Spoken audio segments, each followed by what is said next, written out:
श्री गुरुदेव दत्त. श्री गुरुचरित्र मराठी अनुवाद अध्याय पहिला. मंगलाचरण. ओम श्री गणेशाय नमः. ओम श्री सरस्वत्यै नमः. श्री गुरुभ्यो नमः. श्री कुलदेवताये नमः.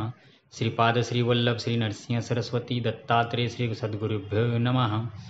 हे ओंकार स्वरूपाय गणेशा, विघ्नहर्त्या पार्वती सुता गजानना, तुला माझा नमस्कार असो. तू लंबोदर, एकदंत, शृपकर्ण इत्यादी नावाने प्रसिद्ध आहेस.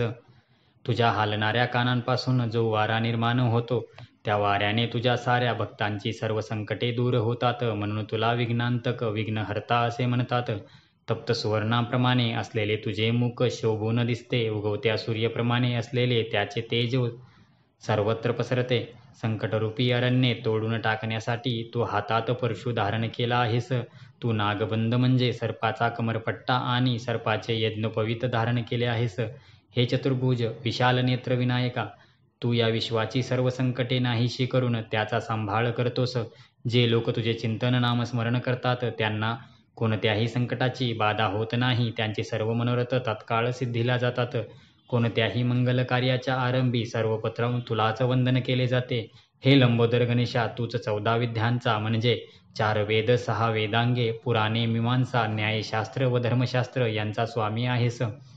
तूच वेदशास्त्रे पुराणे यांचे लेखन केले आहेस. म्हणून तर ब्रह्मदेवादी सर्व देव तुझे स्तवन करतात. हे गणेशा, अजिंक्य अवध्य अशा त्रिपुरासुरांचा वध करण्यापूर्वी भगवान शंकराने तुझेच स्तवन केले होते. हरिब्रह्मादी देव कार्यारंभी तुलाच वंदन करतात.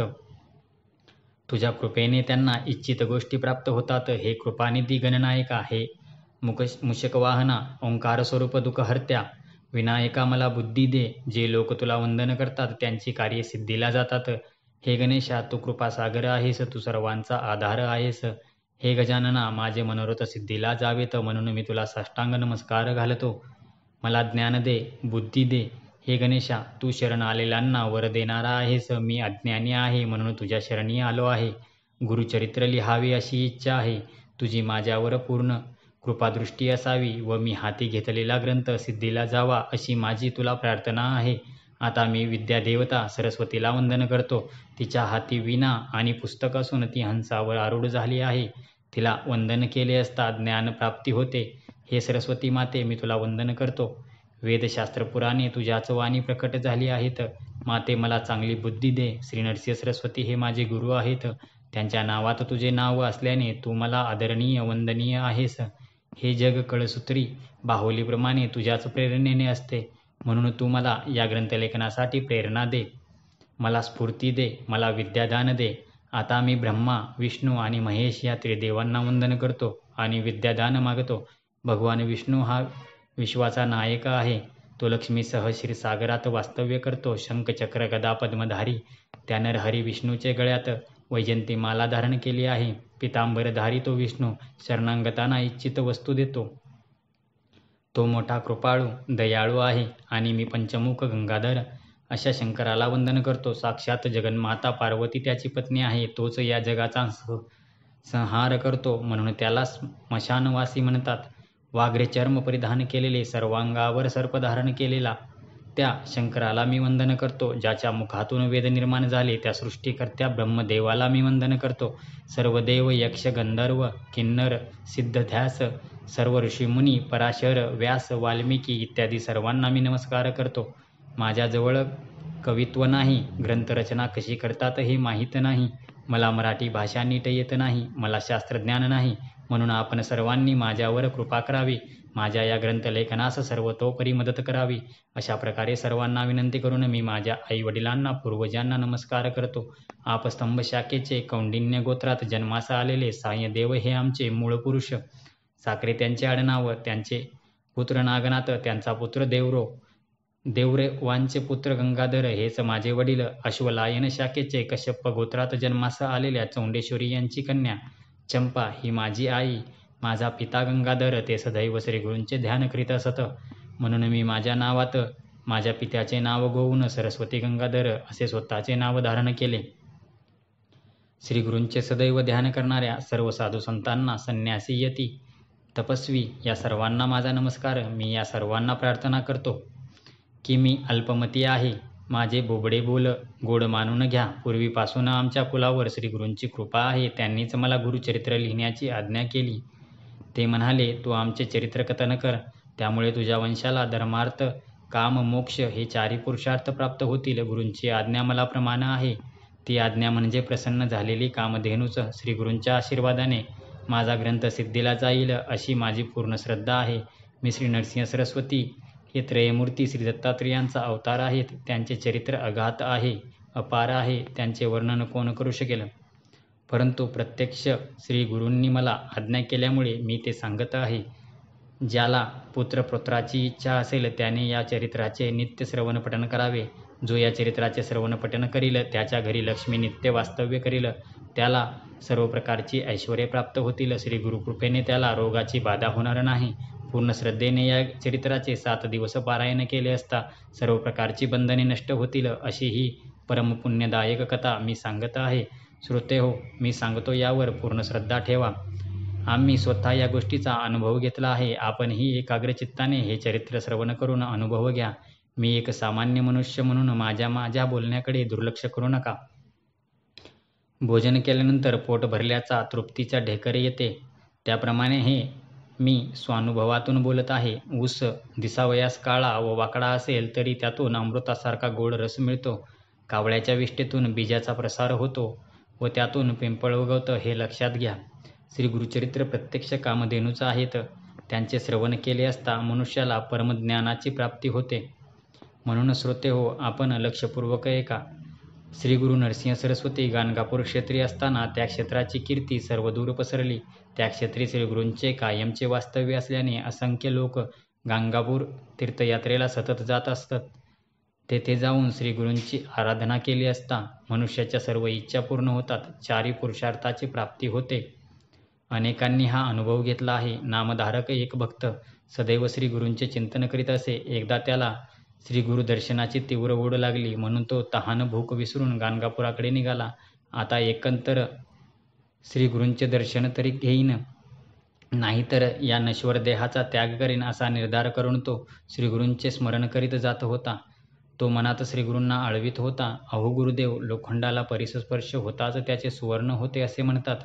आपले नाम परिस आहे, ते माझ्या हृदयात सदैव आहे. असे असता मला इथे दुःख का बरे भोगावे लागते? परिस्पर्शाने जर लोखंडाचे सोने झाले नाही तर दोष कोणाचा?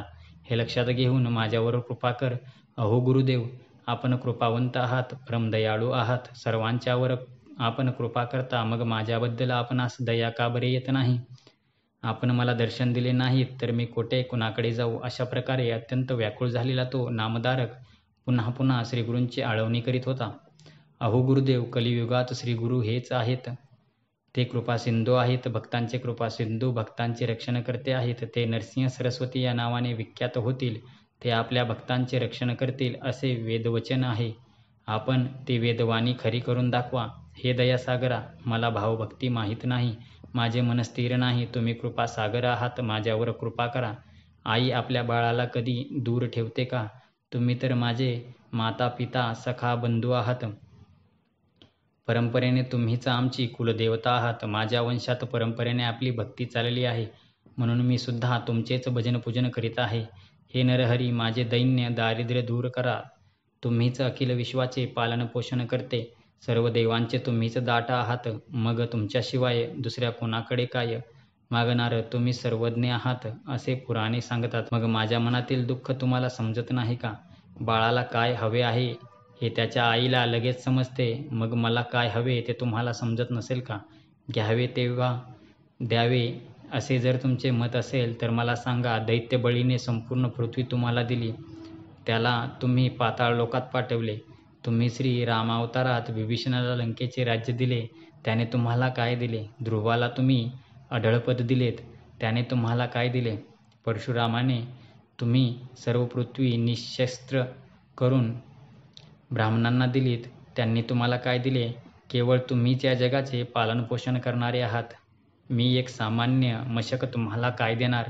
अहो, आहात साक्षात महालक्ष्मी तुमच्या घरी रात्रंदिन पाणी भरीत आहे. असे असताना तुम्ही माझ्याकडे काय मागता? आणि मी तरी काय देणार? लहान बाळाला दूध पाजणारी आई, त्याच्याकडे काय? मागते काहीच नाही. आधी घेऊन मग देणाऱ्याला दाता असे म्हणतात. सामान्य मनुष्य अगोदर काहीतरी सेवा घेतो व मग त्याचा मोबदला देतो. याला दातृत्व म्हणत नाहीत. मेघ जलवृष्टी करून तळी, विहीर पाण्याने भरतो, मग तो त्याबद्दल काहीच मागत नाही, कुणाचीही सेवा घेत नाही. आता सेवेबद्दल बोलायचे तर आमच्या पूर्वजांनी अनेक वर्षे तुमच्या मनोभावी सेवा केली आहे. म्हणजे आमचे वडिलोपार्जित सेवारूपी धन तुमच्याकडे आहे. त्या बदल्यात तुम्ही माझा सांभाळ करा. तुम्ही असे केले नाही तर मीही हे सर्व संतांना सांगून तुमच्याकडून इष्ट ते जिंकून घेईन. खरे तर तुम्हाला काहीच कठीण नाही, मग माझ्याविषयी असे कठोर का वागता? मी तुमचा दासानुदास आहे. प्रल्हादासारख्या दैत्याचे तुम्ही कैवारी झालात, मग तुम्हाला माझी दया का येत नाही? मी असा कोणता अपराध केला म्हणून तुम्ही माझ्याशी बोलत नाही? आपण आई रागवली तर बालक पित्याकडे जातो, पण पिता रागवला तर तो आईच्या कुशीत शिरतो. अहो गुरुदेव, तुम्हीच माझे आई-वडील आहात, मग मी कोणाकडे जाऊ? तुम्ही अनाथरक्षक आहात, म्हणून तुम्हीच माझे रक्षण करा. माझ्या बोलण्याने पाषाणालाही पाझर फुटेल, मग माझ्याविषयी तुम्हाला करुणा का येत नाही? त्या नामधारक शिष्याने अशी परोपरीने विनवणी केली असता कृपाळू गुरुनाथ त्याच्याकडे धावत आले. श्रीगुरू येताच त्या नामधारकाने त्यांच्या चरणावर मस्तक ठेवले. त्याचे मन शांत झाले. त्याने आपल्या मोकळ्या केसांनी त्यांच्या चरणावरील धूळ झाडून डोळ्यातील आनंदाश्रूने त्यांच्या चरणांना स्नान घातले. त्यांची आपल्या हृदय मंदिरात स्थापना करून यथाविधी पूजा केली. त्यांच्या हृदयात श्रीगुरू स्थिर झाले. अशा प्रकारे श्रीगुरू आपल्या भक्तांच्या हृदयात वास्तव्य करतात. त्यामुळे सरस्वती गंगाधरला अतीव संतोष होतो. अशा रीतीने श्रीगुरुचरित्रामृतातील मंगलाचरण नामाचा अध्याय पहिला समाप्त. श्री गुरु दत्तात्रेय अर्पणमस्तु. श्री गुरुदेव दत्त.